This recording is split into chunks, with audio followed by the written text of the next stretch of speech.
Cheers, doodle. लाडो का बेटा कुकू नदी पर जाने के लिए बहुत जिद करता है। मम्मा, मैं नदी पे दूसरे पक्षियों के साथ खेलने जाऊंगा।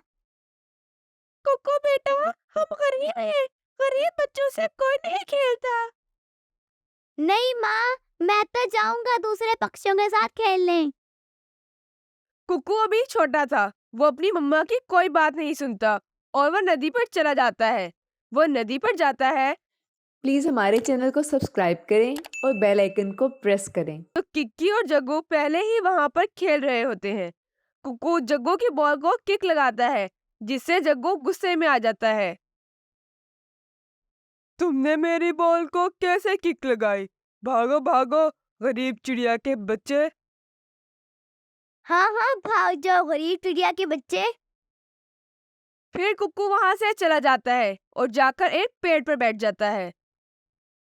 अगर मेरे पापा होते तो मेरे पास बहुत सारे खिलौने होते और बहुत सारे दोस्त भी होते। कुक्कू फिर अपने घर चला जाता है। काफी देर उड़ने के बाद वो घर पहुंच जाता है। मेरे कुक्कू बेटा, क्या हुआ? रो क्यों रहे हो?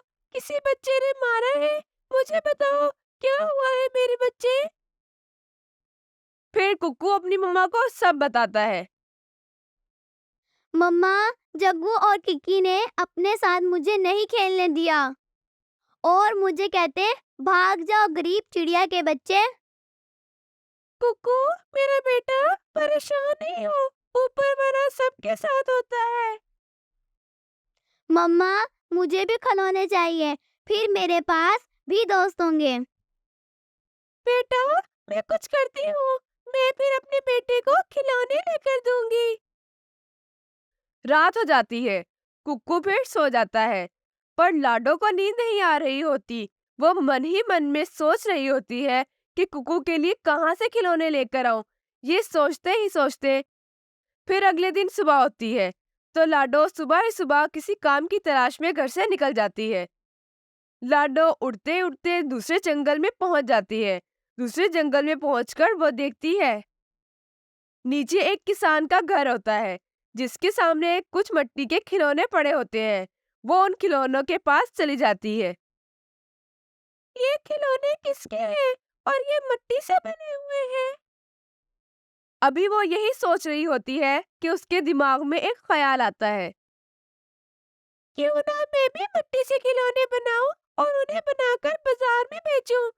ऐसे में कुक्कू को भी खिलौने बनाकर दूंगी और मेरे घर का खर्चा भी निकल आएगा और मैं चील बाबा को घर का किराया भी दे दूंगी। लाडो फिर घर चली जाती है। सारी रात सोचती ही रहती है कि वो खिलौने कैसे बनाएगी और अगले दिन सुबह सुबह चली जाती है जंगल में कि अच्छी जगह से खिलौने बनाने के लिए मिट्टी ढूंढती है। लाडो फिर एक बोरे में मिट्टी डालती है और उसे अपने घर के बाहर ले जाती है।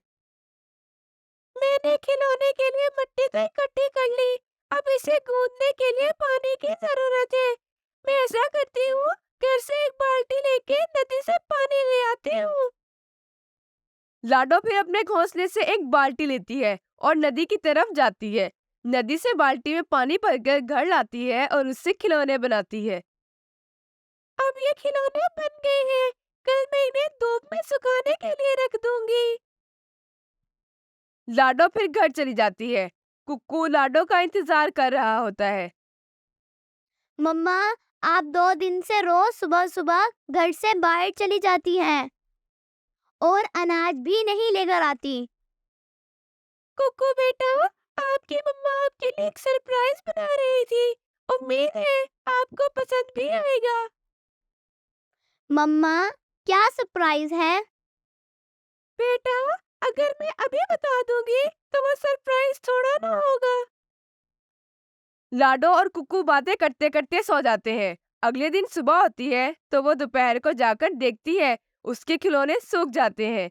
वो उन्हें अच्छे से गिफ्ट पैक करके घर में लाकर रख देती है। जब कुक्कू आता है तो उन्हें देखकर बहुत ज्यादा खुश होता है। कुक्कू मेरे बेटे, ये रहा आपका सरप्राइज, इसको खोल कर देखो, इसमें क्या है? कुक्कू वक्त जाया किए बगैर सारे गिफ्ट खोल लेता है और वो बहुत खुश होता है। मम्मा, अब मेरे भी दोस्त होंगे, मेरे साथ भी पक्षी खेलेंगे। मैं भी नदी में अपने रोज खिलौने लेकर जाया करूंगा। कुक्कू की खुशी की कोई इंतहा नहीं होती। वो अगले दिन खिलौने अपने दोस्तों के पास लेकर जाता है। किक्की जग्गू, ये देखो, मेरी मम्मा ने कितने सारे खिलौने लिए हैं। अब मैं आपके साथ खेल सकता हूँ। तुम मेरे खिलौनों के साथ खेल सकते हो। कक्कू, तुम्हारे पास इतने सारे खिलौने कहाँ से आए? ये मेरी मम्मा ने दिए हैं। लाडो रोज खिलौने बनाती है और उन्हें बाजार में जाकर बेचती है। लाडो को बहुत ज्यादा मुनाफा हो रहा था और उसने चील बाबा का उधार भी वापस दे दिया था। अब लाडो और कुक्कू बहुत ज्यादा खुश थे।